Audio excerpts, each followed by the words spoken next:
C'est... Tu grandis, en premier t'es jeune et après tu commences à être vieux. On est vieux, on est vieux.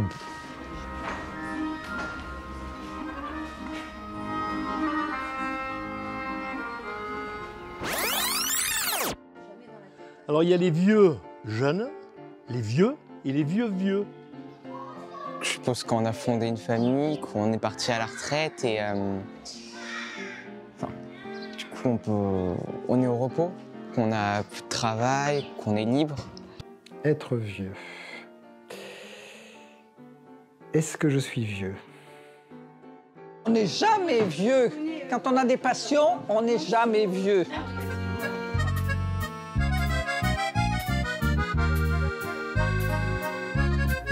Être vieux, pour moi, c'est transmettre, tout ce qu'on a appris tout au long de la vie, que d'autres nous ont transmis. Voilà, c'est la transmission du savoir, c'est la sagesse. Moi, je me sens vieux une fois par jour quand je me rase et que je vois ma tronche. Ça me déprime. Tu sais, tous les sphincters marchent mal, hein. M'excuse, il n'y a pas d'autre mot, hein. Et ce qui m'est dur, c'est de voir vieillir mes enfants. C'est là où je me rends compte que je vieillis, voilà.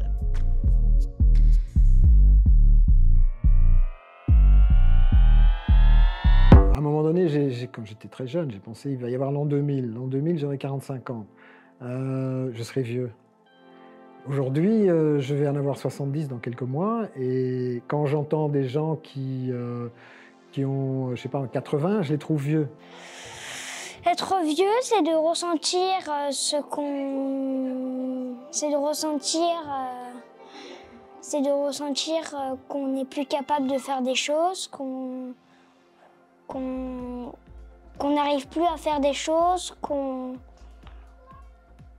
demanderait à des gens s'ils peuvent nous aider ou à des petits-enfants s'ils pètent la forme. Et bien évidemment, c'est quelque chose qu'on aura une seule fois dans la vie, pas deux. C'est une chose où en fait, il est en train de dire « Profite du moment qui te reste, il te reste plus beaucoup de moments avant que tu partes. » Bah, c'est quand tu commences à avoir des cheveux blancs, à un peu perdre la tête et avoir un peu de rides. On peut pas dire qu'on est vieux, on perd des capacités, c'est sûr. On en perd même beaucoup. Mais bon, on a encore un peu notre tête, on déconne encore pas trop. C'est ce que je dis souvent, tant qu'on a notre tête et nos jambes, il faut déjà pas se plaindre. Il y a des personnes qui ont 20 ans de moins que moi et qui disent déjà oh là là, mais ouais, voilà, maintenant on vieillit. Enfin, ce mot on vieillit, ben, je ne sais pas à quel âge il faut le dire, mais pas quand on a 30 ou 40 ans. Voilà. Là, c'est compliqué, hein, parce que moi, dans ma tête, je ne suis pas vieille. Dans ma tête, hein. Mais non, il ne faut pas y penser. Ça vient tout doucement. Il ne faut pas y penser, on ne peut pas définir. Il y en a qui, à 30 ans, sont vieux. Ils ont l'air vieux, ils s'habillent mal. Parce qu'il ne faut pas oublier que l'habit fait le moine. Tu te dis, oh, à mon âge, je ne peux pas mettre ça. Si, hier, j'étais en rose et j'ai été invité à un apéritif à Bouvante-le-Haut. Eh bien, j'étais en rose et patati patata. Il faut pas... Il n'y a pas de barrière. Alors que moi, j'ai connu une période où il y avait une barrière. À tel âge, on portait le deuil. Il y a des gens, des dames qui ne sortaient jamais du deuil. Elles étaient toujours en noir. Il y avait toujours un mort, il y avait toujours quelque chose. Maintenant, c'est fini, ça. Il y a pas d'âge pour s'habiller, pour vivre, faire ce qu'on a envie de faire, quoi, sans être excentrique. Mais je pense que c'est insidieux. Enfin, moi, pour moi, dans ma tête, c'est ça le drame. Je suis pas vieille.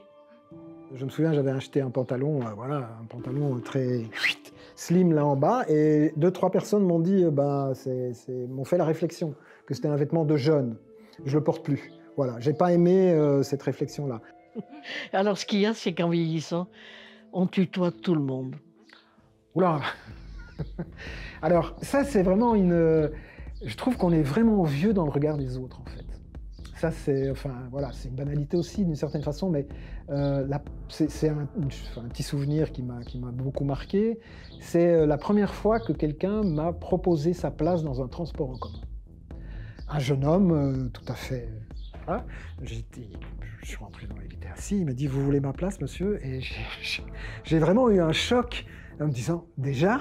Enfin voilà, quelque chose comme ça. Je pense que c'est arrivé à plein de gens, hein, où déjà, je fais si vieux que ça pour qu'on me propose une place dans un transport en commun. Une certaine façon que l'ensemble de la société a à vous traiter, c'est-à-dire vous êtes plus dans le coup, quoi, d'une certaine façon. Vous n'êtes plus dans la course. C'est vrai, dans une certaine mesure, qu'on n'est plus dans la course, mais il y a quelque chose d'un message qui vous est adressé un peu par la société. On est quand même dans une catégorie, mais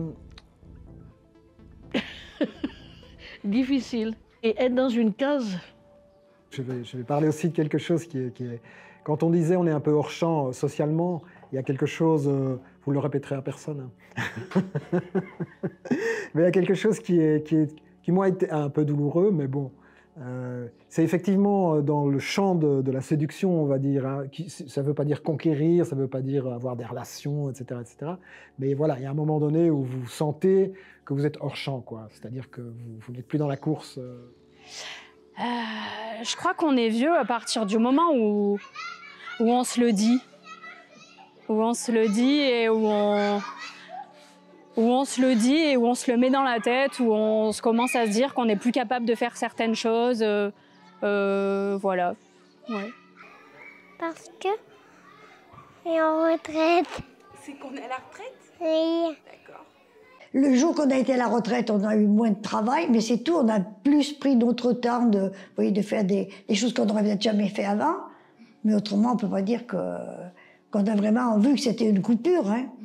Moi, je ne travaille pas, je me distrais. Mais vous savez, on ne s'est jamais bien arrêté parce qu'on a gardé du jardinage, on a gardé des tas de choses. Alors, on a gardé il fait un du jardin, bois. Jusqu'à présent, on avait des poules. Ouais. Alors, on a de l'occupation, si bien qu'on ne s'aperçoit pas qu'on est à la retraite. On s'occupe. Parce qu'on fait le jardin pour tout le monde, alors... Oui. On est bien heureux quand les enfants ou petits-enfants ou arrière-petits-enfants s'en vont avec une boîte de framboises ou une boîte de pommes de terre nouvelles. Être vieux, c'est aussi garder une part d'enfance quelque part à un moment donné. Toujours garder au fond une part d'enfance, revenir un peu un enfant. C'est des enfants qui ont grandi, mais qui ont grandi au paroxysme. Quand on est enfant, on s'occupe de nous, on grandit, on acquiert une certaine autonomie. Et à un moment donné, quand on devient vieux, les rôles s'inversent. C'est les enfants qui doivent s'occuper aussi des anciens. Et voilà, je trouve ça beau. Le futur de ma vieillesse. La question, elle m'évoque aussi jusqu'à quand c'est supportable. C'est-à-dire pour moi et pour mon environnement. Très, très, très, très longtemps, j'ai pensé, comme beaucoup sans doute, être éternel. Voilà. Que la mort, c'était pas une question pour moi, que j'allais échapper à tout ça. Voilà, c'est quelque chose, c'est une illusion que j'ai eue très, très longtemps. Je ne veux vraiment pas que quelque chose d'indigne m'arrive ou arrive à mes proches par rapport à ma vie. La vie, j'aime la vie évidemment, mais je veux que ça reste quelque chose de très digne. Je ne veux pas être dépendant, je ne veux pas devenir un poids pour mes proches, mes amis, etc., etc. Donc voilà. Et puis, voilà, je disais, il y a cette question de l'approche de la mort. C'est aussi quelque chose qui, peut-être paradoxalement, qui pour moi en tout cas, est de plus en plus serein en fait. Et j'ai envie de dire, à certains moments, je pense, heureusement que ça ne dure pas toujours. Heureusement qu'à un moment donné, ça s'arrête. Parce qu'il y a une dimension évidemment passionnante à la vie, mais je trouve qu'il y a aussi des moments qui sont difficiles. C'est quand on se sent... C'est quand tu penses, c'est quand tu sais où c'est... Enfin, c'est quand tu penses que t'es vieux, quand tu penses que t'en as besoin, c'est là où tu te sens que t'es vieux. Ça n'existe pas, à mon avis, la question d'âge. parce qu'en fait, c'est très individuel, c'est très singulier. Et puis du coup, ça veut dire quoi être vieux parce que ben... Ouais, je sais pas. Non, je sais pas. Pour moi, il n'y a pas d'âge. C'est un état d'esprit, je sais pas. Mais c'est pas une question d'âge. On peut être vieux à 30 ans et on peut être très jeune à 70. Mais moi, je trouve que quand on garde le caractère jeune, on n'est jamais vieux. Moi, je pense, oui. Moi, je pense que celui qui, tout d'un coup, se met dans un fauteuil et fait rien, et ben, à ce moment-là, je pense que l'on vieillit vite. De garder une certaine activité, et ben, ça fait travailler le cerveau et ça fait du bien aussi au cerveau. Hein. Tout va avec. Hein. Au point de vue moral, je pense que ça fait du bien aussi. Je suis jeune dans ma tête, mais la carcasse, elle ne suit pas, quoi. Il n'y a rien à faire, elle ne suit pas. Être vieux, c'est être réfractaire à la nouveauté. Et du coup, je pense qu'on est vieux à partir du moment où on a oublié ce que c'était d'être jeune. Et du coup, qu'on refuse la jeunesse, qu'on la comprend plus. Être vieux, bah, pour moi, c'est être grand. Avoir un peu plus l'âge de... pour moi, vieux, c'est un peu plus... quand on a l'âge de 70 ans, pour moi, c'est vieux. Et quand on est vieux, on a dans les 80 et dans les 60. Bah, dès que t'as fait un enfant et que ton enfant, il a fait un enfant. Quand on atteint les 65 ans, les 60 ans. 100 ans. Pour moi, l'âge, c'est à partir de 50 ans, à peu près. Être vieux, c'est aussi renoncer à des choses. Voilà, avant, je partais en montagne 5 jours avec mon sac en autonomie complète. Là, je ne peux plus parce que je ne peux plus porter le sac de 18-20 kilos. Donc, du coup, je dirais je fais plus qu'un bivouac d'une nuit. Donc, c'est renoncer évidemment à des choses, mais le plus important, c'est de ne renoncer qu'à ce à quoi il faut renoncer. C'est-à-dire éviter de renoncer à plus que ce à quoi il faut renoncer. Mais il faut quand même se mettre à l'évidence que certaines choses sont plus faisables pour nous. Vous voyez, ne serait-ce que comme le fait de partir en voyage, on ne peut plus partir en voyage maintenant. C'est trop pénible pour nous. Il y a certaines choses qu'il faut se mettre à l'évidence qu'on ne peut plus faire. C'est un des problèmes et qu'on voudrait peut-être encore bien faire, mais qu'on ne peut pas. Et qu'il ne faut pas se permettre de le faire parce qu'on ne peut pas. C'est-à-dire qu'on ne la voit pas venir. Parce que je pense que c'est dans la tête. À mon avis, comme je le ressens maintenant, je vois bien que je fais plus ce que je faisais. Bien que je me booste et que je me donne des coups de pied dans le derrière. Mais alors, la Carole, elle me demande toujours si je peux y arriver, sinon il m'aiderait à me donner des coups de pied dans le derrière. Mais tu la vois pas venir, elle vient insidieusement. Et puis, ça dépend de chacun, ça dépend de la façon de réagir. Il y a des gens qui se laissent aller, et je pense que c'est une lutte permanente. J'essaye de ne pas penser que je suis vieux, j'essaye de faire mon travail comme je le faisais avant. On se sent moins en forme, mais on ne peut pas dire qu'on n'y pense pas qu'on est vieux. On essaye de n'y pas y penser. Bah, tout dépend. Tout dépend. Il y en a qui peuvent vieux à 50 ans, d'autres à 70 ans ou d'autres à 60. Mais ça part plus dans les 50. Je dirais que c'est le départ à la retraite. Donc vers 60, 65 ans. 65 ans du coup, je crois. Vers les 55 ans. Je pense que ça varie en fonction des gens. Il y a des vieux qui ont su rester jeunes et des jeunes qui sont déjà vieux. Je veux vivre un peu comme avant, me débrouiller toute seule. J'ai rafistolé ma baignoire, Jean-Paul m'a dit que c'était un rafistolage, mais enfin, parce que les enfants ne sont pas toujours très tendres. Ils nous veulent en bonne santé. Et c'est ça qui me permet, qui fait que je lutte, parce que pour les remercier de ce qu'ils font pour moi, d'essayer de me maintenir en bonne santé. Je pense que j'ai cette chance, beaucoup de gens l'ont aussi, c'est la continuité, j'ai envie de dire, du désir. C'est-à-dire on continue à désirer des choses, on continue à avoir des envies, on continue à avoir du plaisir aussi, voilà, le plaisir Il est le même à 20 ans, qu'à 30, qu'à 40, qu'à 50, de plonger dans une vague dans l'Atlantique, par exemple. C'est le même plaisir, donc ça, c'est la même chose. Mais paradoxalement, il y a des compétences qui augmentent aussi, une sensibilité aussi, une finesse de sensibilité, paradoxalement peut-être, dans tous les aspects. peut-être ça peut paraître anodin ou ridicule, mais voilà, j'entends le son des oiseaux, les cris des oiseaux là dans la cour. Et ben, c'est quelque chose à quoi je suis de plus en plus sensible, à des aspects comme ça de la nature ou de l'environnement, ou une sensibilité aussi aux gens, c'est-à-dire une attention plus pointue, plus aiguë à ce qui se passe pour les autres. Et surtout, on apprend une sagesse. Moi, j'étais très impulsive, je supportais pas l'injustice, mais je réagissais très bien. J'ai appris la bienveillance, parce que qu'est-ce que c'est la vie? C'est pas... On est tous pareils, c'est la bienveillance et c'est l'amour qui compte.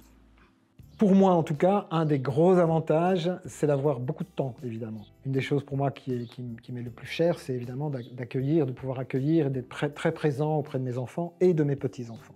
Puis il y a, je disais, voilà, une sorte de sérénité aussi dans les liens qu'on peut avoir avec les gens, une sorte de tolérance aussi qu'on a beaucoup plus importante sur ce qui peut parfois irriter chez telle ou telle personne. Quand on est plus jeune, on a tendance à exclure ou à être plus clivant, on va dire. Là, en tout cas pour moi, il y a une dimension où c'est un gros avantage de vraiment d'accepter beaucoup plus les gens comme ils sont, avec ce qu'ils pensent, même si on a de gros écarts de pensée. Il y a des personnes âgées qui vieillissent qui sont grincheuses, qui sont pas contentes, moi j'essaie de voir de la bonté dans tout le monde. Je crois qu'il n'y a que l'amour. Puis on a eu des épreuves quand même assez difficiles. Et tu te dis, mais la vie, c'est quoi? C'est une famille qui partait, il pleuvait, ils avaient des tout-petits. Je leur ai dit, ben, venez coucher dans ma maison. Tu vois, relativiser des choses. Qu'est-ce que c'est une maison? C'est rien du tout. J'en suis là, voilà. Et en fait, je m'aperçois que je reçois ce que je donne, sans le vouloir. Parce que les gens viennent à moi, voilà. Maintenant, on connaît pratiquement plus personne, et même dans notre quartier, il y a des tas de gens qu'on ne connaît pas. C'est ce que je dis à mon mari, on va faire les courses, et ben on ne perd pas du temps, parce qu'on connaît plus personne. C'est ce manque de contact. Enfin, il y a encore quelques personnes âgées comme nous au quartier, mais c'est tout, autrement. Mais c'est un peu de notre faute, hein. Pour les voisins, on aurait pu y aller. Tu aurais vu les voisins le soir. Mais va aux courses, c'est pareil, tu rencontres plus personne. Moi, c'est ce qui me manque le plus. Toi, je ne sais pas ce que c'est, mais moi, c'est ça. Puis il n'y a plus un paysan en Saint-Laurent. Hein? Il n'y a plus de vaches. C'est quand même... C'est qu'on fait confiance aux gens, je ne sais pas comment expliquer. On a une sagesse qui vient au fil des ans. À 93 ans, bon, j'ai fini par devenir un petit peu sage. Je n'ai pas toujours été. J'ai été très impulsive, mais ça me permet, je sais pas, toi je vais te demander ton âge par exemple, il y a 10 ans je l'aurais pas fait. Les gens, je les croise dans la... Est-ce que ils me regardent, ils disent, vous me connaissez, je vous connais? Toi, ça me donne une certaine... j'ai pas tous les droits, parce que j'aime pas les vieux qui ont tous les droits parce que je suis âgée, laissez-moi passer, laissez-moi... Ah non, c'est pas mon truc, ça, pas du tout, du tout. Je me mets dans une case plus jeune. C'est très très vieux ça, très très vieux. Je pense qu'on peut avoir une nostalgie de son temps, on peut avoir de beaux souvenirs de sa vie. Donc je pense que c'est une période par laquelle on est tous obligés de passer. Donc je vois pas pourquoi ça pourrait ne pas être beau. Bah, t'as vécu longtemps. T'as vécu plein de choses. Le vélo, j'adorais le vélo. De mon époque, on était toujours sur le vélo, on faisait tout à vélo. On allait se baigner à Man, monter à Bouvante à vélo, on faisait tout à vélo. Et on te dit, faites attention, faites plus ci, faut pas écouter, c'est toi qui le sens. Après une opération, j'aurais dû remonter sur mon vélo. Après, on fait un peu plus attention. Les gens autour de nous disent, fais attention, alors qu'ils nous disaient moins attention. Moi, je m'imagine pas du tout vieux. J'espère que je serai jamais vieille. On a 2 vies, et la deuxième commence quand on se rend compte qu'on n'en a qu'une. Ben, plus on vieillit, plus on On perd du monde autour de soi. Donc ça, c'est dans le cas où je devienne vieille, bien sûr. Mais voilà, je crois que c'est ça qui me fait peur, de voir les gens partir. J'ai envie de dire, le jour où il n'y a plus de désir, je m'en rendrai compte. À ce moment-là, bon, pour moi, la question de la faim, elle se posera, j'ai envie de dire, de façon active. S'il n'y a plus ce désir, ce plaisir de se lever, moi j'ai toujours un plaisir fou à me lever, quoi. Enfin, avec mon entourage, je peux tout à fait envisager de faire en sorte que sans désir, je préfère qu'il n'y ait plus de vie. La mort ne doit gagner qu'une fois. La mort ne doit gagner qu'une fois, quand les gens disparaissent. Après, je sais que c'est difficile et douloureux, mais pour les deuils, mais il faut vraiment, c'est facile à dire comme ça, mais aller du côté le plus vite possible de la vie. La mort, je le répète parce que c'est une phrase qui m'a beaucoup marqué, qui me marque beaucoup, c'est la mort ne doit gagner qu'une fois. Voilà, une seule fois. Pour soi et pour les autres. Donc pas besoin que la mort dure, enfin, je veux dire, ou qu'un processus mortifère dure longtemps. Voilà, c'est la vie qui doit être notre horizon, le désir, le plaisir. Voilà. Sans tout ça, non merci.